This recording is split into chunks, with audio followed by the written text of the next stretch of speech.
a brand new Texas Tribune fellow, raise your hand. We happen to be joined today by a class of college students who we have over the course of the year between 50 and 60 college students who we bring in, work with us, train them as journalists in the 21st century, standards, ethics, all the great tools and tricks. Actually, they teach us more than we teach them. You know, what they don't understand is we need them more than they need us. Young people who were basically born with USB ports on the sides of their heads. They're teaching us how to do this work, and we hopefully give them an environment in which they can thrive as future stars. Give them a hand. We're glad that they're all here. They're starting today. And you will see them up and down Congress and at the Capitol doing amazing work. We do about between 50 and 60 events a year, the Tribune does. They are free. All but the big Tribune Festival are free to attend. They're not free to put on. Sponsors make it possible for us to do these events. They support our belief that a smarter Texas is a better Texas, and I want to acknowledge AT&T and Walmart, the series sponsors of Texas Tribune events. Bills Up Now is the 86th legislative session sponsor of our events, and Taco Deli provides you breakfast tacos at Texas Tribune events. It's Texas. You got to have a taco sponsor. And Cafe Aragona provides coffee for us as our coffee sponsor. Give a hand to the sponsors, please, and acknowledge their support.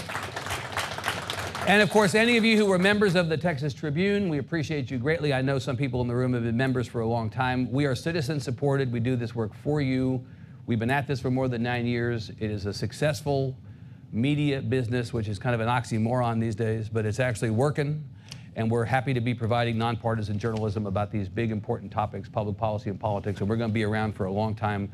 And we appreciate the support that you provide us as members. If you're not a member, please consider becoming one. TexasTribune.org/join. A couple events we have coming up. I want to tell you about them. We're going to bring our guests up and introduce them and get started.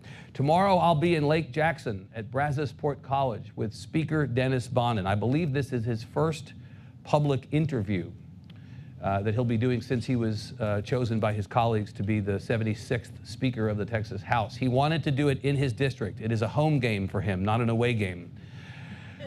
We have a full house at Brazosport College tomorrow. We'll be live streaming that event as we do all of our events. If you're not able to be there, we're happy to have you there. But if you can't be there, TexasTribune.org, we'll be live streaming the event.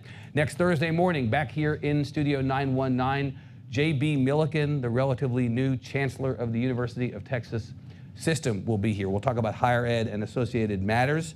Back on the 7th of February, we'll do a conversation about the new members, with new members of the Texas House, similar to what we have here. There are so many new members of the Texas House that we're going to split it. The first conversation on the 7th will be with 3 new Democratic members. We'll then do an event with 3 new Republican members. The Democratic members will be here on the 7th are James Talarico from Round Rock, Retta Bowers from Garland, and Jessica Gonzalez from Dallas. Come on back on the 7th.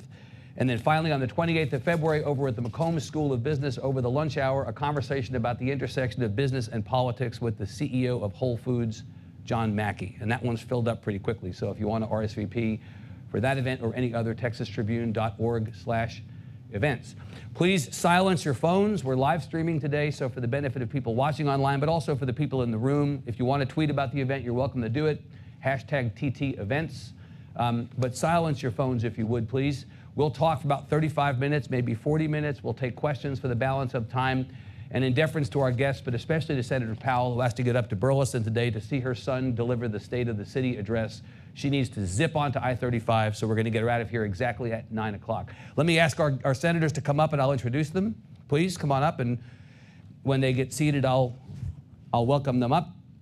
Now it's my pleasure to introduce our special guests, 4 of the 6 new members of the Texas Senate. Together they make up, by my journalist math, which I would be double checking, by the way, they make up 13% of the legislature's upper chamber. So they're sure to be at the center of the debates on the 86th session's biggest issues. On my left is Carol Alvarado, Democrat of Houston, who won a special election last year to represent District 6, succeeding Sylvia Garcia, who moved on to a congressional seat. Senator Alvarado was in her 5th term representing House District 145 and was both chair of the Urban Affairs Committee in the House and a member of the Higher Education Committee.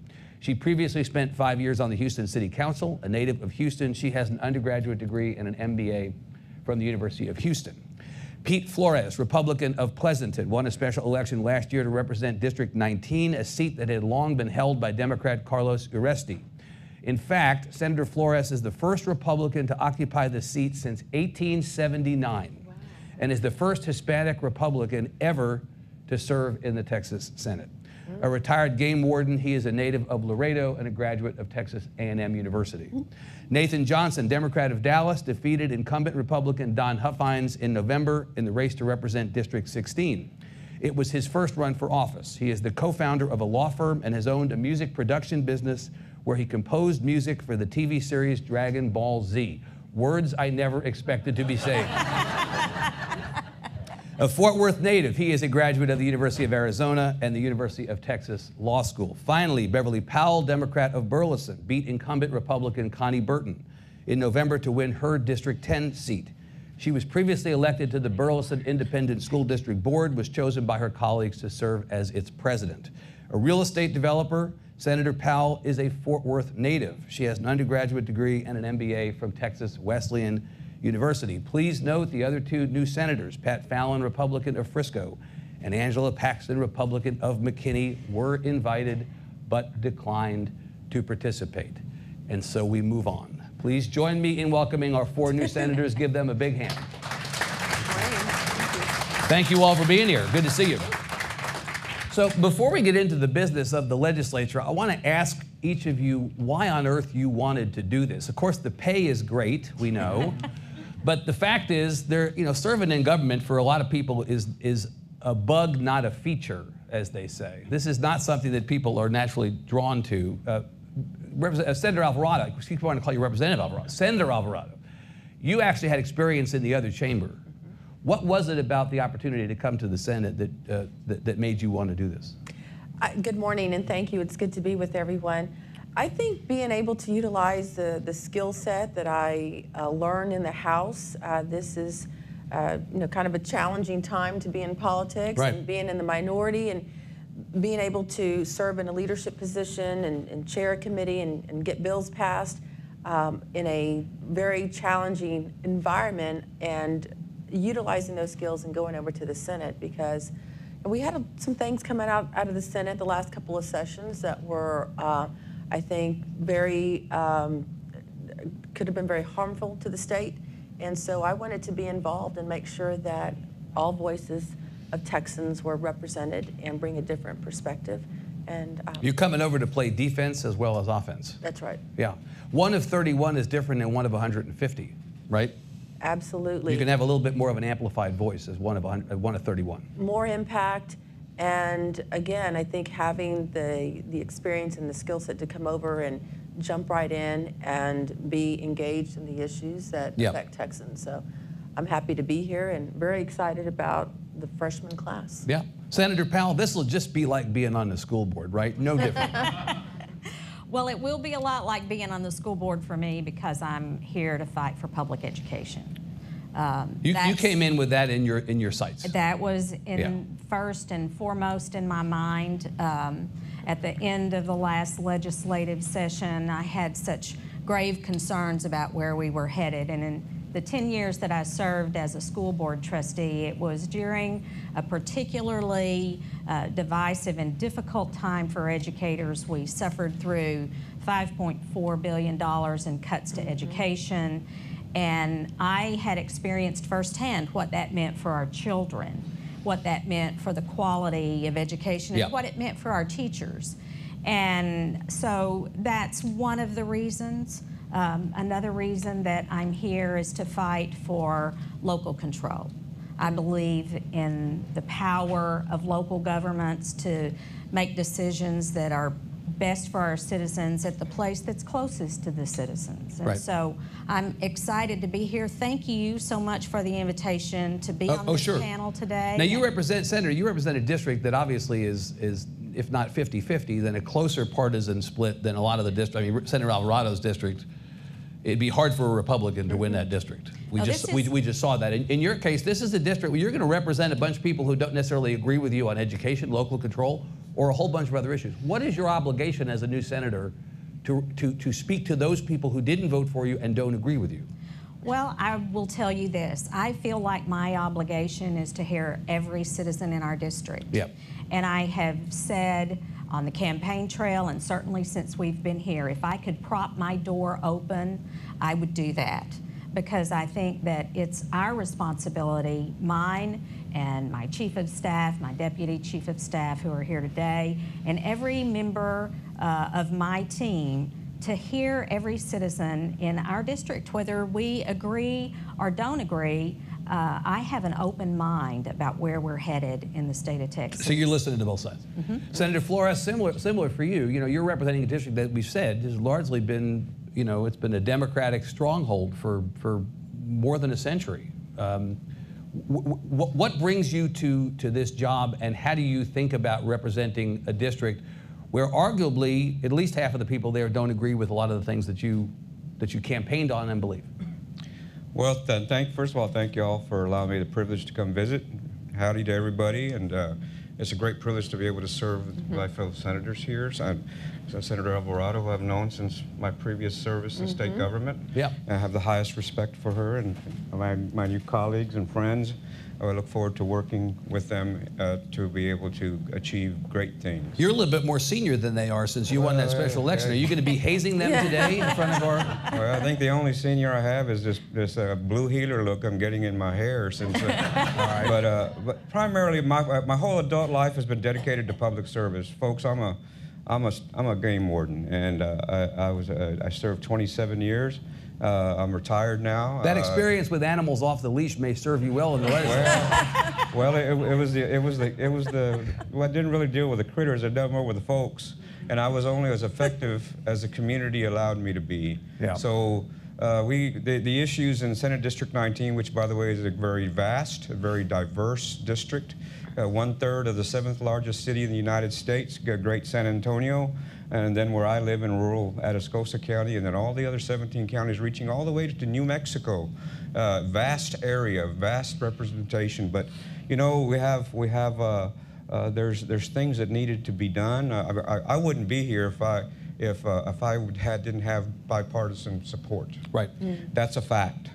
And you know, because there are things that people want and that I've heard over and over in my campaigning, which by the way I've been campaigning for 3 years throughout the district, and that is we want the core items fixed, and we were tired of corruption, which was endemic, and we wanted government to be representative of the people, and that that they're to be served, and that politicians not be served. And that culture altogether brought me here to this. As you campaigned over those 3 years, what was the one issue that you heard in that vast district that stretched from San Antonio all the way out to West Texas? Whether you were in an affluent area or whether you were in the smallest town, right?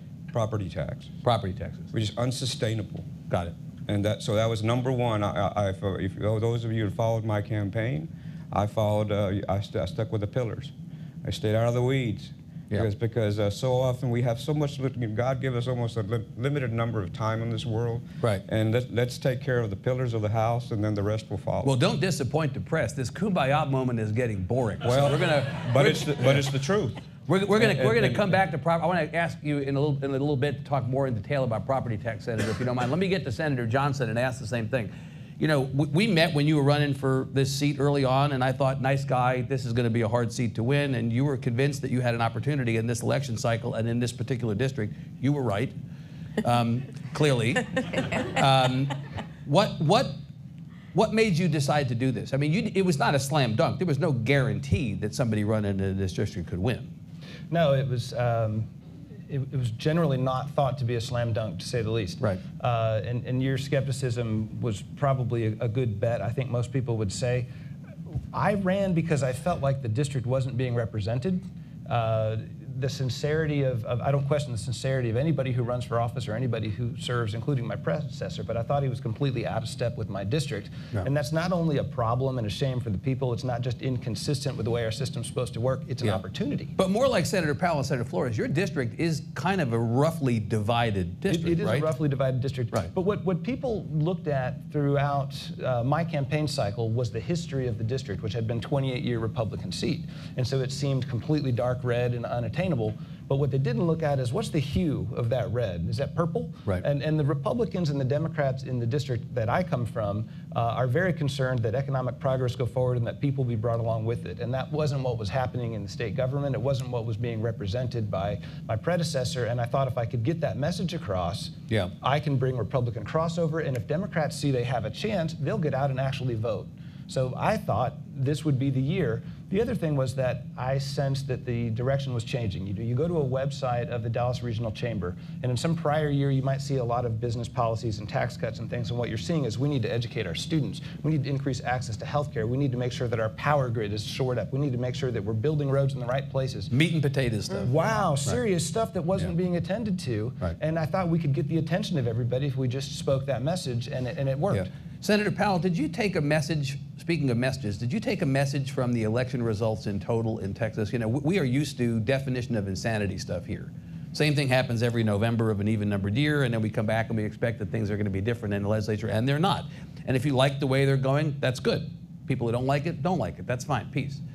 But this was actually not a normal election in terms of the amount of change. It was not seismic, but in its own way, it was consequential. And there was clearly, or there seems to have clearly been a message. What was the message you took from the election? I think absolutely that the message we heard is that our citizens are ready for us to stop this ideological rhetoric that's going on across the state. They're tired of focusing on issues that don't matter to their everyday lives. Right. People were ready to hear the message of let's fix school finance, that our school finance system is broken. It's causing our property taxation problems to soar out of control, and they want us to fix the very real issues that exist in their lives every day. They want us to expand health care. They want to be sure that people in the state of Texas are taken care of. They want to take families of dependent children who have profound special needs off of 10 and 15-year waiting lists to get care. We have a real common sense base of citizens across our state of Texas. And this divisive and ideological language that's been floating across the state and across our nation, in fact, has really turned people off to politicians.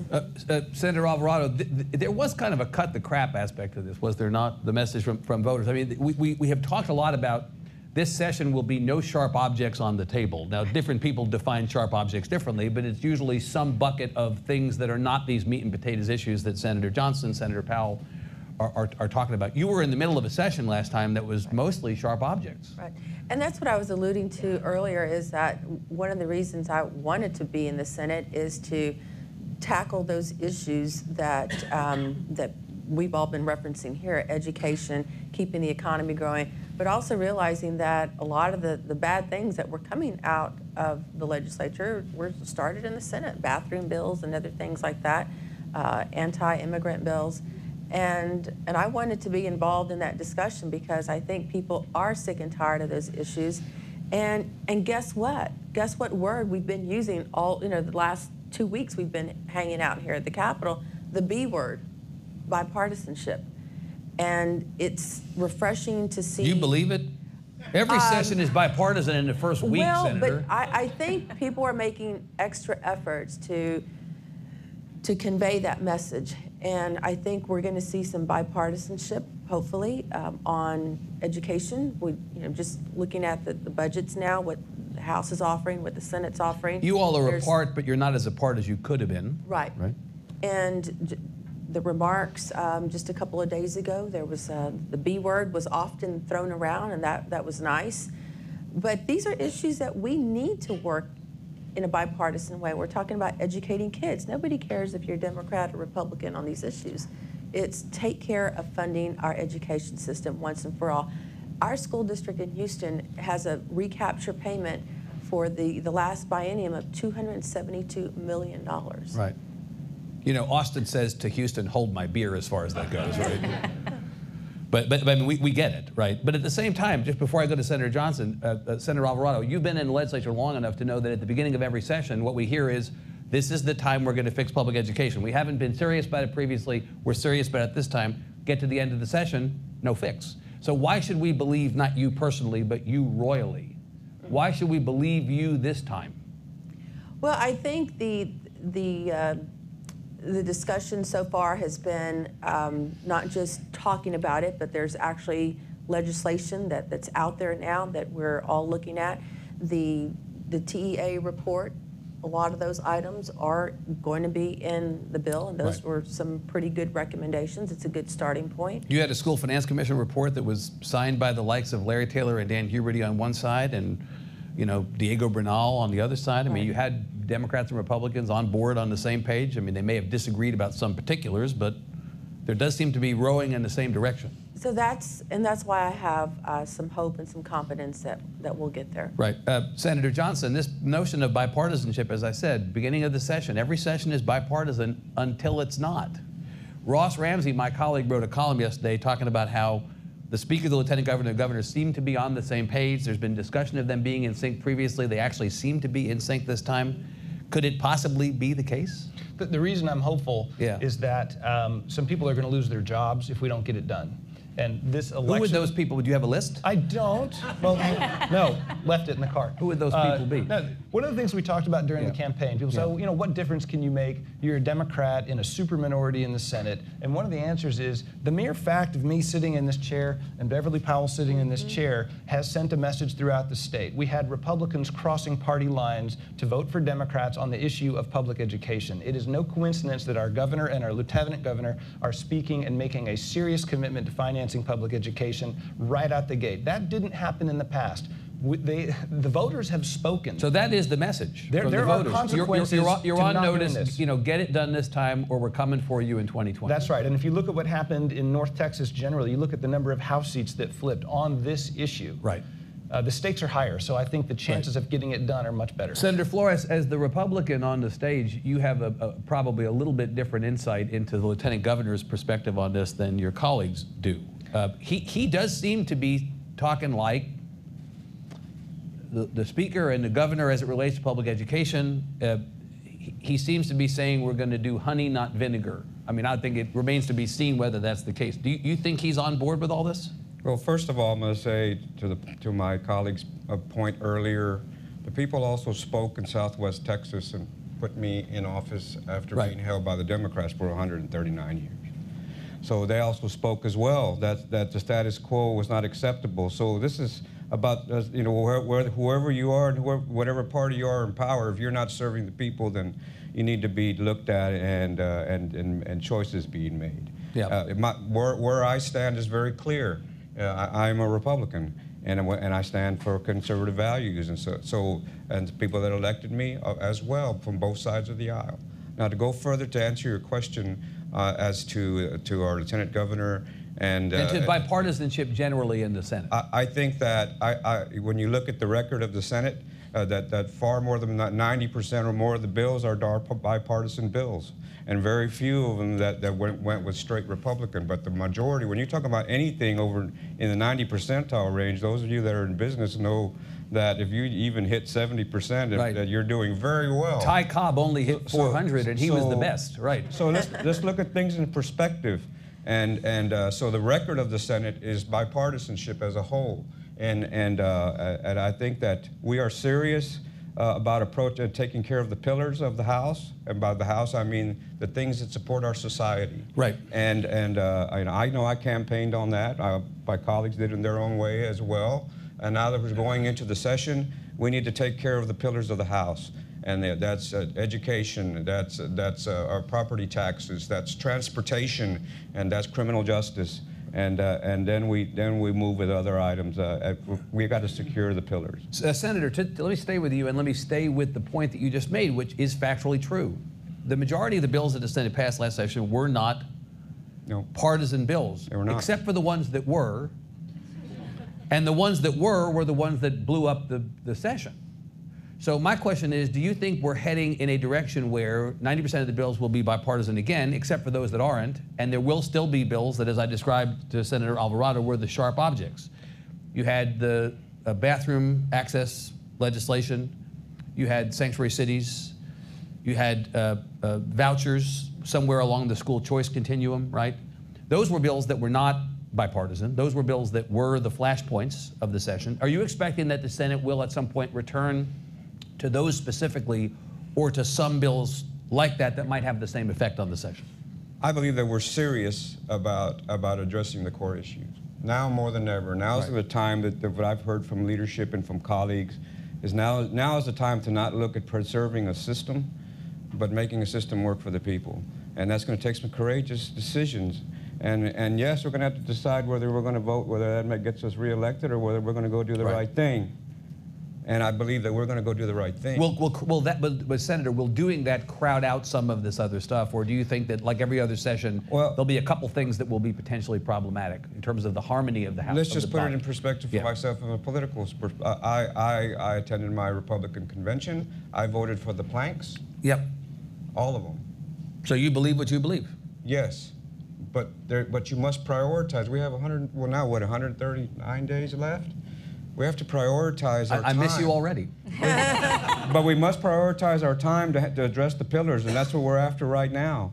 And that's not that I minimize all the planks that I voted for, but there's a time and a place for everything. Right. And so when we know where each other stands, and we deal with the meat and potatoes, and we stay out of the weeds, we can get a lot more done. And then you'll see what there's time for beyond that. But now to say that we're going to agree on everything, well, there's that old saying that if they who are advised by yes men are advised by fools. We're not there to be fools. We're there to do the right thing and to listen to both sides of the tortilla and make the right choice. Senator, I've not heard that expression before, but I'm going to.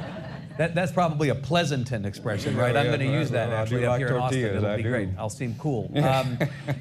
Senator, you can do the math of this. There were 2011, then Senator Flores won the special election. It was 2110. Now it's down to 1912. When the lieutenant governor was elected in 2014, one of the first acts of the Senate was to take the 2/3 rule down to 60%. Republicans need 19 to bring a bill up.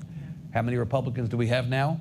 19. I've joked that Kel Seliger is the most powerful man in the state, right? He can prevent anything he wants, but that requires the Democrats to hold all their votes. So the Democrats can be more powerful based on the narrower partisan split in the Senate if the Democrats hold their votes. I think what are you going to do? I think there's plenty of opportunity for Democrats to be relevant, not just in the Senate, in the House as well, picking up 12 seats. But I mean, our plan is to stick together, and we've had discussions about that. And I think that everybody is focusing on the priorities, which is fixing our education system. You and Senator Flores are in agreement about that. Priorities first. Yeah, I think so. I think that's why we're all here. I think that's why you saw the consequences of the election and getting new people in. And people want us to fix a broken system. We really don't have time to get into to put sharp objects on the table, as you say, because there are certain things that people want us to tend to, and that's why we're here, and that's where our focus needs to be. So the work will be done when the committees are composed and the chairs are named. Do you all have any insight that you want to share with us on the timing of this? It looks like it's any minute now. I was hoping it would happen in the middle of this conversation. Yeah, if anybody gets that, let us know. Yes. Don't worry about interrupting. Raise your hand. Shout names out to us, actually, if that happens. Senator Powell, you mentioned education is your priority. It's what you heard during the campaign, and it is your experience set as a former member and president of the school board.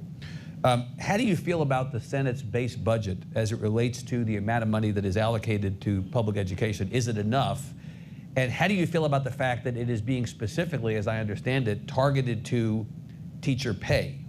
Well, I think teacher pay is critical, and it's foremost in everyone's mind. Yeah. I'm the daughter of a public school teacher. And so I understood exactly what it was like for my mother to go to work every single day and to work long into the night and to take funds out of her personal checkbook to bring school supplies and gym clothes for kids whose parents couldn't afford to do that. Teachers, that was back in the 60s and 70s. Teachers are still doing that every day today. Teachers are headed to work very early in the morning to monitor the breakfast program. So why not use the money, Senator, why not use the money to buy supplies and gym clothes as opposed to increasing teacher salaries? Not that teachers shouldn't be paid more, but I'm just interested in how specific the allocation or the intended allocation is here. I think we should be doing both. Yeah. I think we should be doing both.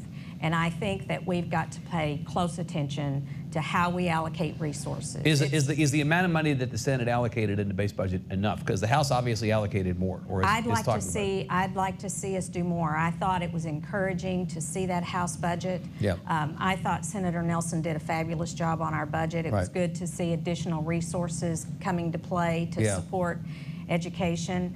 I think that if you look at some of the issues that are in the Commission's report, that there are some really important initiatives in there. There are some things we need to look hard at, and we need to do everything that we can to provide every additional dollar, Right. every new dollar into Yeah. public education that we can to bring our state to standard. We are funding our public education in the bottom third of the nation. I believe with my heart of hearts that Texas is the greatest state in the nation. We will continue to be the greatest state in the nation when we put our money where our mouth is. So you're going to push to get that number up? I am. Senator Johnson, what you're going to hear when you get into the middle of this debate, because I've heard it, we've all heard it to some degree, is if money were the only factor, the states that spend more money per student would be performing better, but in some respects, the states, there's not really a correlation, many people think, between spending and performance. It's not the only factor. So are you satisfied with the number? Do you think the number is good? Should it be higher? What are you going to do about that? The number should be higher, and as for the correlation, it's a correlation. There's definitely a correlation. Increased spending yields increased outcomes, but you're right, it's not the only factor. Right. Both in the House and the Senate, we will be examining how the money is spent. Now, in the Senate's proposal, a large portion of it is going strictly to teacher pay. The House has a different approach.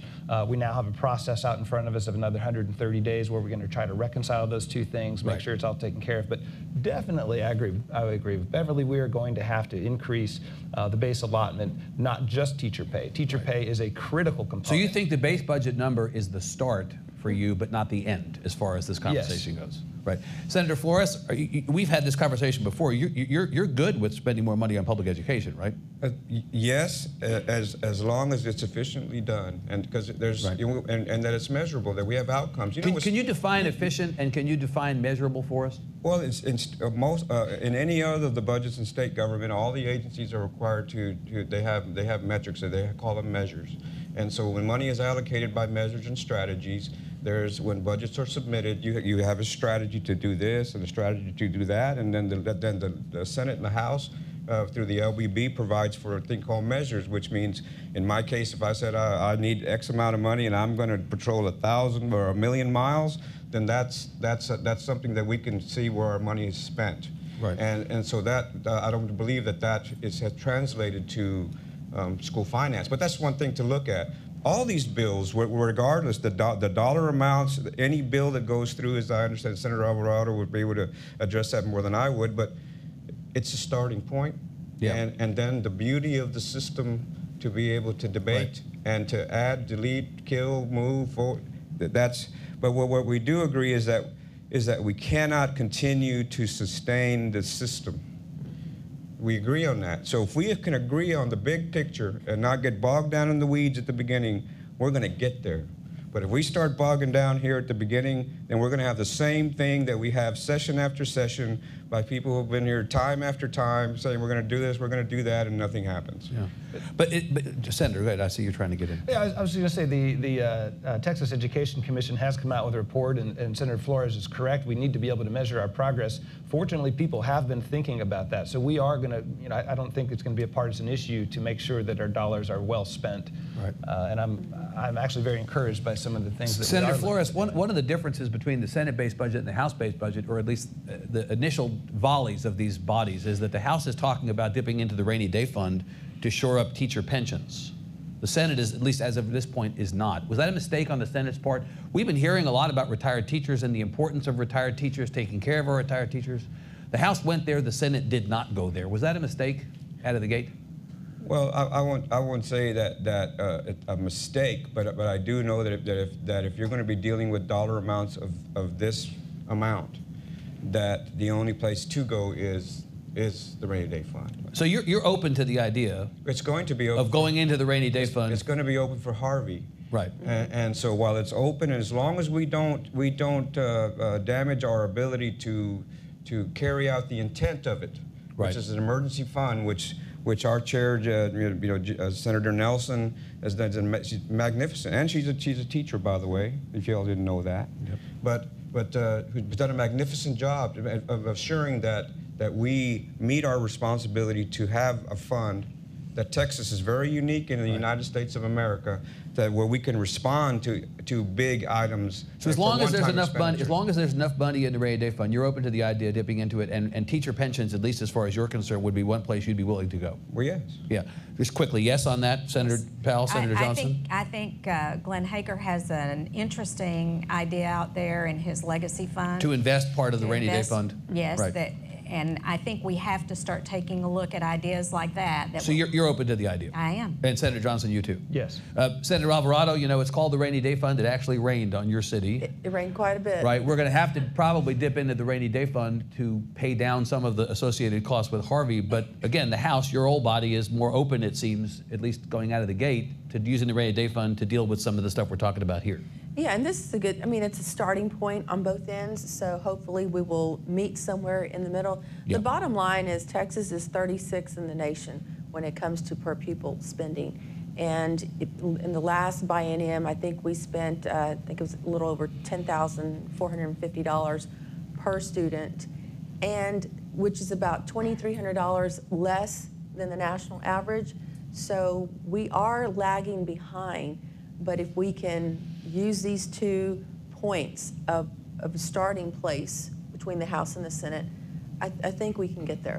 We have a story on the Tribune this morning by Alex Samuels about school safety measures that are likely to be considered, and there's a certain amount of money that's been allocated in the base budget in the Senate, actually out of the Rainy Day Fund, to pay for a portion of the school safety measures. It's things like mental health services and securing facilities. It's not going to be gun-related stuff, at least as the proposals are likely to play out. Are you comfortable with Rainy Day Fund dollars being used for school safety?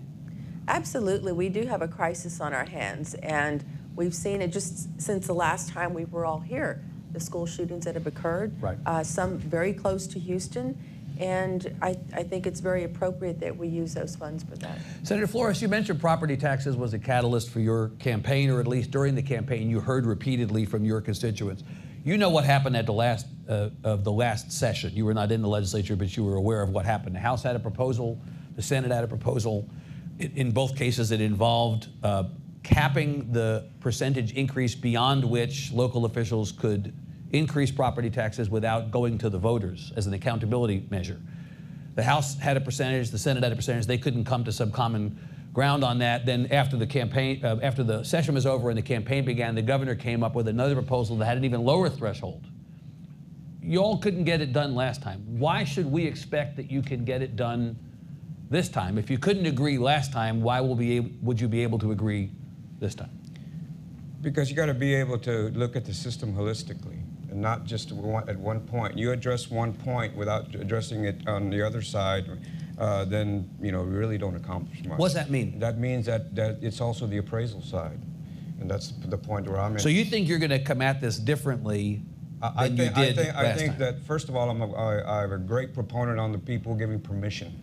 And on things. You believe the accountability back home is that the voters have got to say grace over any increase beyond a certain point. But aren't elections, Senator, already the accountability? If your city council or your local officials raise property taxes beyond a certain point and the voters don't like it, they kick them out of office the next time. But they also have to have, if you want to annex me or if you want to raise my taxes, and ask my permission. If your idea is so good, then you should have no problem. Going to the voters. Absolutely. They're the boss. Right. They're your boss. So I believe the difference. So let's go back to if I may. Sure. Whatever you do in percentages, you need to not just address just cities and counties, but it has to be all the taxing entities. That was a big rub. Right. But on the other side, you had the appraisal districts, which are basically out of control. There are 254 different ways to arrive at your appraisal. Each county does it their own way. A chief appraiser does it by their own method. It's a stacked deck against us. And those, of course, then you have the rates where your property values are continuing to go up and up and up. And then the other side says, well, we're keeping the same tax rate, but the fact that your valuations are going up and up and up by methodologies that vary 254 different ways, and with checks and balances that hardly exist. We the people are the short end of the stick, And so we want to be able to fix that too. So the House proposal, Senator Alvarado, check me on this. The House proposal was 6%. The Senate proposal was 4%. The governor came back after the session and said 2.5%. Senator Flores, where are you on that? What should it be? Well, we have to be able to look at again the whole package to be able to say, oh, I'm here, I'm there. Would not. So you don't have a preferred means of doing that. Let's we're in discussion. We're in session. Now's the time to lay it all on the table, and let's see what the whole holistic package looks like, and then we'll arrive at where we agree to be a good percentage. You remember what happened? Oh, I do, because it was all over the place. And who was the chair of the taxing committee in the House last time? Some guy named Bonin, wasn't he? He was in the middle of this fight, wasn't he, last time? Yes. Yeah. And I think this, as opposed to school finance, where we talk about let's tackle it from the, that's from a big picture and then get down into the weeds. And I think with property tax reform, I think you have to start at the weeds. I think last time we got so caught up on that percentage number that we didn't look at all these other things, or not we, but others did not look at all the other things like the appraisal boards. And there are several components when it comes to property tax reform. I want to take Senator Flores seriously when he says that all that the legislature would be asking for is the voters to say that they're comfortable with it. What's wrong with the voters having a say? Why do you hate democracy?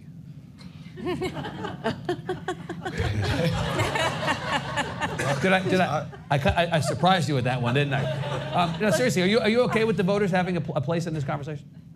Yes, I am a supporter of local control. I like Beverly, come from local office.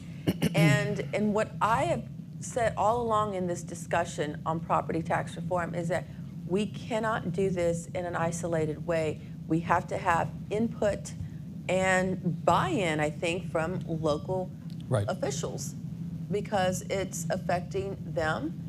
And they are the decision makers at that level.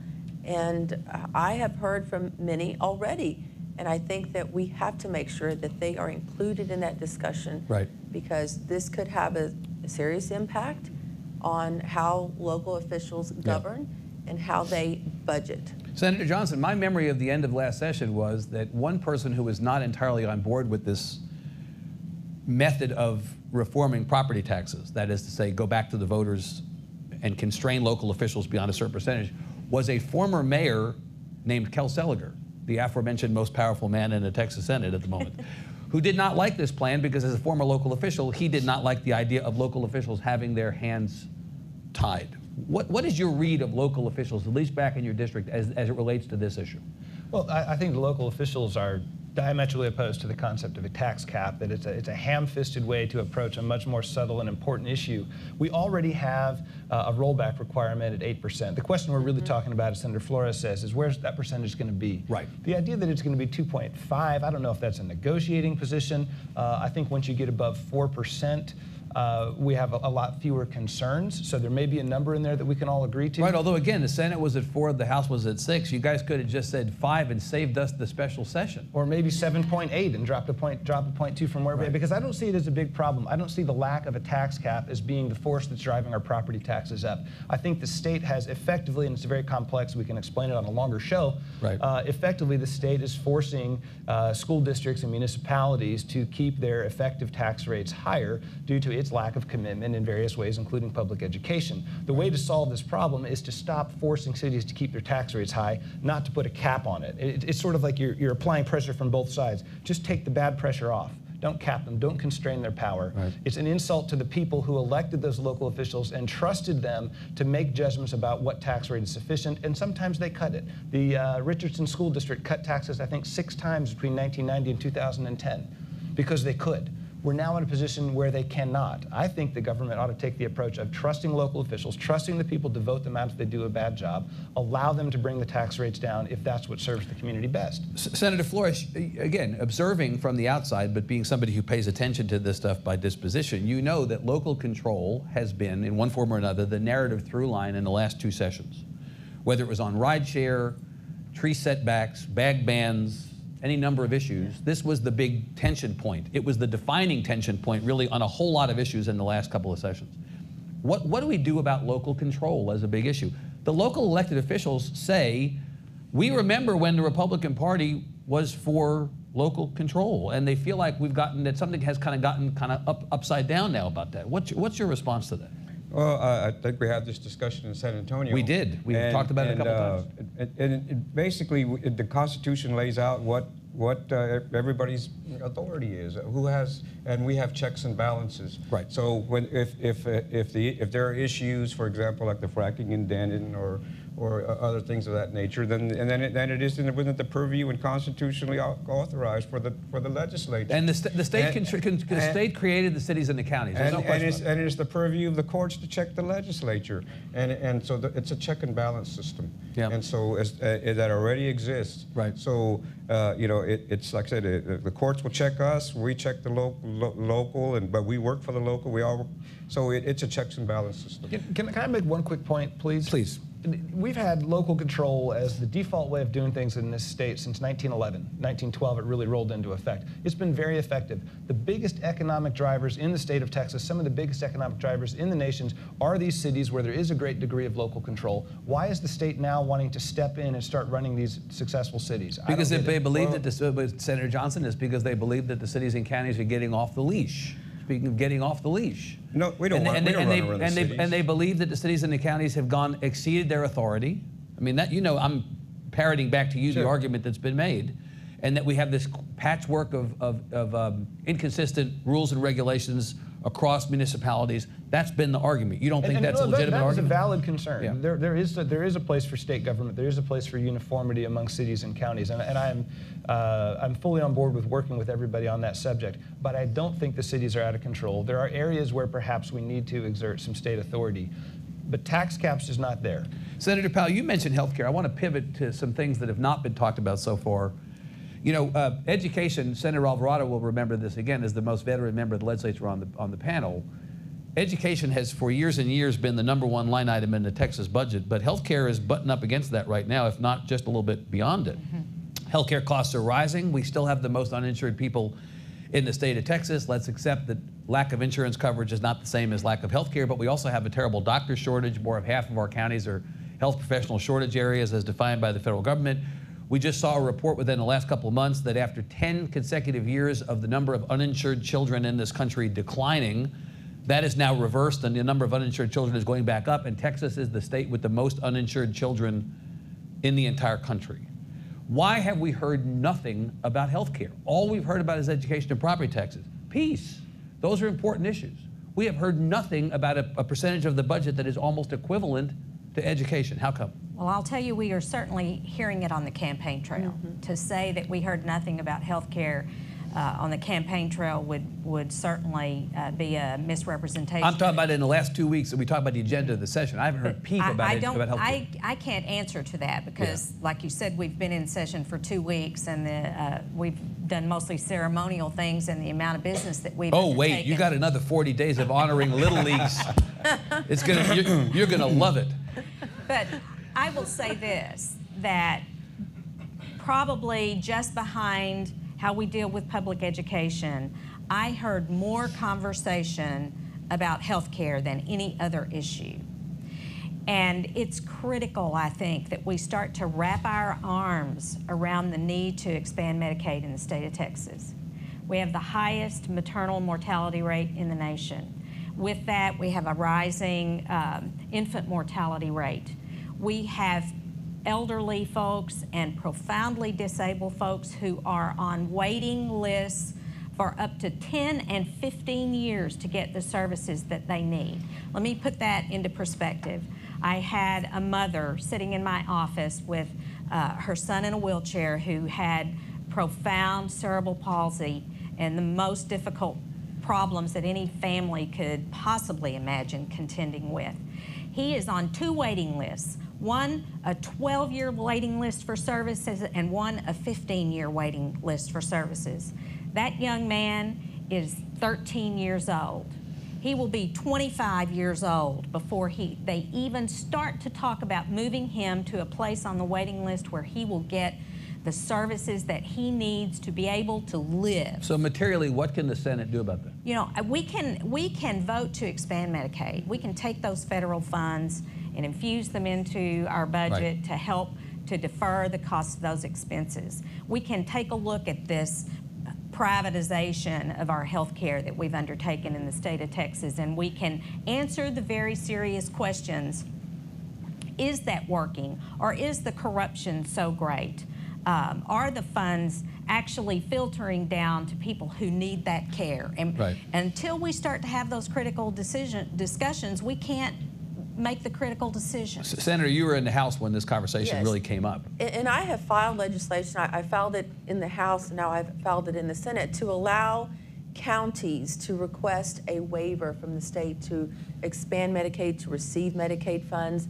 And I think if we did it like that, I mean, that's certainly put it back in the hands of local government. Back to local control. Right. Right. And if, for example, if Harris County, which now the political landscape there has changed, if they decided that they wanted to receive funds from Medicaid, then they could simply get a waiver from the state. Right. And I think that would be one way of tackling it. And we've already filed the legislation and talking with our county officials. This is something that they would be very interested Senator in. Flores, what do you think about expanding Medicaid? I mean, there may be 12 Democratic votes for expanding Medicaid. It may not be all 12. I don't think there'll be a single Republican vote, at least I'm aware of, in the Senate for expanding Medicaid, right?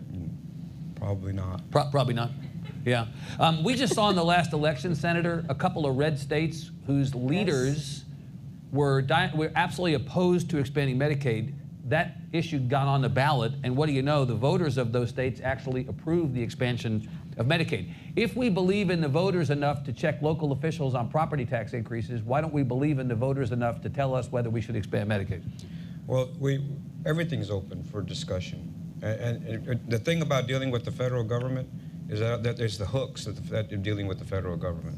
And they're not all benevolent. Look, to be able to even have the perception that we have no care for our citizens, and especially our most defenseless citizens, is simply not true. But we do have a responsibility to make sure that when we deliver resources that we're not encumbered by overburdensome federal rules and all the hooks that comes with taking federal money. And a lot of times it creates having dealt with federal funds myself, I mean, they all have big hooks, and that's Well, there are that's always strings, aren't there? But then again, most of our state budget is health and human services, and what we actually have in discretionary to take care of everything else is there's a large part of our budget already dedicated. And I'm not saying that there shouldn't be more, but let's make sure that when we do it, we're doing it in the most effective way to be able to get the most effect to protect our most defensive citizens. And what we've seen in some of our neighboring states, red states, who are now receiving Medicaid funds, it's lowered the uninsured rate, and it's also had a positive impact on their budget. It's lowered the state's cost on what they spend on health care. So it does work. And I mean, if we want to compare apples to apples, and yes, let's look at other states that are where the political landscape is very similar. Look like Texas. Yeah. Right. I want to go to questions. We have a limited amount of time. Again, we're going to lose Senator Powell at 9, so I want to try to respect everybody's time and go to questions. We have a microphone here. Put your hand up. We'll bring a microphone over to you for the benefit of the live stream. Believe me, they'd probably rather you ask questions than me at this point. So, questions? Okay, we have a room full of shrinking violets. Each of you go down the, okay, in the back. Sir. The man with the hat. Man with the hat. Yes, sir.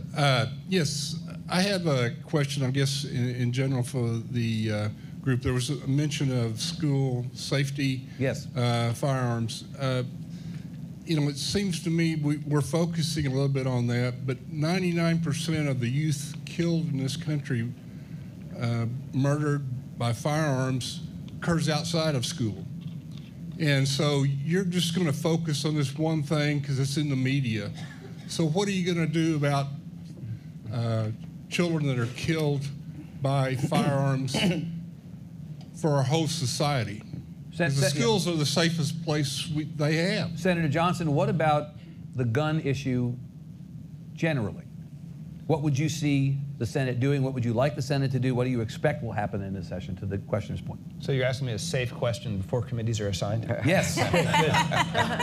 No, Your it's chances of being on the Public Safety Committee are dropping by the second, actually, as you answer this. So go ahead. It's an excellent point that there's a media emphasis on school shootings, but what's going on outside of the schools is tremendously Well, there's a important. media emphasis on school shootings. Yeah, we report the news. I mean, I don't understand, I'm not, Yeah. but his point is well taken. There's a larger issue here. I think there's really broad bipartisan support for increasing background checks. There's some smaller things, like we used to have an 8-hour training course to carry a weapon. It's now 4 hours. And gun safety instructors tell us that that's not enough time. We can increase that to 6 hours. And then things like red flag laws, which I think have some staunch opposition. And some of the staunch opposition has some good points that those of us who are in favor of red flag laws need to listen to. But I think red flag laws have been shown to reduce suicides, they've been shown to reduce murder rates overall in the few states that have enacted them, including Massachusetts, most recently Florida. So those are 3 quick ideas that I think there is some broad support for, and I would certainly back them. Let's bounce that off Senator Flores. We've talked about this before. You have experience with firearms, right? You're a Second Amendment supporter. My whole life I've been around firearms, So, and I've Senator dealt with Johnson- people with firearms. Yeah. I mean, the right to bear arms should not be infringed. The Second Amendment is a constitutional right. We have laws in place. We need to enforce those laws, but not infringe on our rights to bear arms. What about Senator Johnson's idea that there's broad bipartisan support for background checks? Do you agree with that? I have not heard that where I live. Do you believe in red flag laws? What about red flag laws? I do not. You're not. Are there any changes to legislation, any changes to laws governing access to and use of firearms that you as a Second Amendment supporter, considering the world in which we live and the things that we've seen play out before us, anything you'd be comfortable with? I'd be opposed to anything that infringes my right to bear arms. Okay. We have a couple one back there. Sir, ma'am, pardon me. Hi, yeah, I'm Marcy Purcell from Texas Adoptee Rights, and I'm hearing a lot about property tax and also education funding, which I'm really excited about. Also a mom, so excited about that. Wondering if there's going to be any room for our smaller issues, like restoring access for adult adoptees to their information. I know some of you have already indicated support, and it's really important to 640,000 adult Texas-born Anybody on the adoptees. panel see that as an issue that is likely to come up or will carry legislation to that effect? If you visit my office, it might be. And I know last session, I believe there was some legislation to that effect, and it died in the Senate. So I'm open to listening, and in fact, we've had some conversations with supporters of that, and we'll continue those conversations. Great. Other question here. I saw one, two. How about this young woman right here? Yes. Hi, my name is Camilla. I'm a college student at UT and wanted to talk a little bit about public education and college funding. We've heard a lot about public education as someone who grew up going to both private and public schools. I'm well aware of what public education can do. What about educating our future? As we've talked about, there's a huge lack of doctors and healthcare physicians. What are y'all's plans and potential legislation for the future of Texas? May I first? Sure, Senator, please. I'm a person who went through junior college, Laredo Junior College. So, that's to find my way to get my education. I had Pell Grant, I had Hinson Hazelwood. These are things in my life experience. I went to A&M and worked, but I had to work my way through there. So we're big proponents of higher education. But I wanted to also emphasize that higher education is not only the academic part, but a very strategic need for our state are skilled labor. Those have certificates. The governor's 60-30 plan addresses that. This is like career and technical stuff? Yes, the average age of skilled workers in Texas is 50. We're growing by leaps and bounds. We have some of the biggest cutting-edge industries that make us the leaders in the United States, but we have great resources and people, but we're not developing our skilled workforce, both on the academic and the skilled labor side, so it continues to be the cutting edge. So in education, we need to approach both sides, but we strategically need to emphasize to get our workforce in place to sustain our our industries and STEM and schools and working together. Those are all things that are so critically important that I've been communicating with industry whenever I can. I mean, when I was in school, we had FFA. I learned how to weld. I learned how to do basic business. We had automobile shops that were they could, the Toyota plant, which is in my district. Starting pay is $50,000. The average pay is $80,000 on the line, building some of the top line products. And employing thousands and thousands of my constituents from the south side of San Antonio. These are all things we need to do in that picture of education. Let's also include certificates. I need to send these young journalism students to Toyota. They're paying better than we are, actually. You've been on the Higher Ed Committee and the House, Senator Alvarado. You know that there's a lot of conversation about the state, in quotes, getting out of the business of funding public education. There's probably a version of that conversation to be had on the higher ed side also, that the state's share of funding higher ed has increasingly been pushed onto families and students. I don't see much support for increasing higher ed significantly in the base budget in either body this session. And that's sort of been the trend the last couple of sessions, but since, I wasn't here when this happened, but the deregulation. 2003? Yes, 2003, when we saw, since then we've seen costs go up, you know, dramatically, and families struggling. We need to continue to invest not just in our four-year universities, but our junior colleges and our community colleges. Well, more than half the higher ed enrollment in the state is in community colleges, right? Right, and they're the ones that are taking care of making sure that we have the skill sets that Senator Flores has just described. And I know we have some educators in the audience from our community colleges, but sometimes that's where families can afford to send their kids. And That's where I went. You know, so I know we're also talking about getting a medical school for the University of Houston, go Coup. So hopefully we will get that done. Oh, you got the West Virginia coach. You're taken care of. You only get one thing per session. That's it. But also remembering those community and junior colleges that are really addressing some of our skill set. Take one more. That we hold them responsible for allowing that those college credits they took are transferable to the universities. Yes. That's a big topic. Last question. Yes, any thoughts on reforming the criminal justice system? An easy one. Fast, non-controversial. Senator Johnson mentions on his website how criminal justice takes money that could be spent on education. Right. Senator Johnson, what is that? I wanted to let Senator Powell go in case he has Oh, to no, jump no, out no. in a second. No, I'm happy to talk about it. I think Right. this is the most fertile ground for across the board support. Say, speaking of bipartisan, right? Yeah, speaking of bipartisan, I mean, I think you voted for the platform. I think that decriminalizing marijuana is part of the Republican Party platform, and Democrats have been pushing for it. So, hey, I think there's an area where we can roll back some of the punitive measures that are ripping apart families, making people convicts when they don't need to be convicts, ensuring they can never get a job ever. There are a lot of things like marijuana where we can reform sentencing, we can have bail reform, we can reduce mandatory sentencing provisions, and it's not all a soft on crime thing. Let's just let's look at what we're doing here. If these are non-violent offenders, do we really want to ensure that they can never participate in society again?